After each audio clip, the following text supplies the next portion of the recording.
हा पैसे 1.5 लाख कोटीचा जुगार, 1.5 लाख कोटीचं गॅम्बलिंग कालच्या मॅचवर झालं, 1.5 लाख कोटीचं. आणि अधिकृतपणे कालच्या सामन्यातला 1,000 कोटी रुपये पाकिस्तान क्रिकेट बोर्डाला मिळाले. आणि 1.5 लाख कोटी जुगारातले किमान 25,000 कोटी पाकिस्तानात गेले. हा पैसा कोणासाठी वापरला जाणार? तर आमच्या विरुद्ध वापरला जाणार. हे काय सरकारला कळत नाही? हे काय गृहमंत्री अमित शहाना कळत नाही?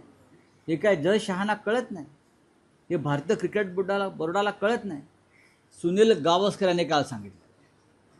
गावस्कर काय म्हणाले काल? सुनील गावस्कर काल म्हणाले की भारतीय क्रिकेट संघाची खेळण्याची इच्छा नसली तरी सरकारने खेळायला भाग पाडलं, सरकारने परवानगी दिली. सरकारने जर हा सामना खेळायला परवानगी दिली नसती तर भारतीय क्रिकेट संघ खेळला नसता. हे सुनील गावस्कर सारखा एक टोलेजंग क्रिकेटपटू सांगतो, लक्षात घ्या.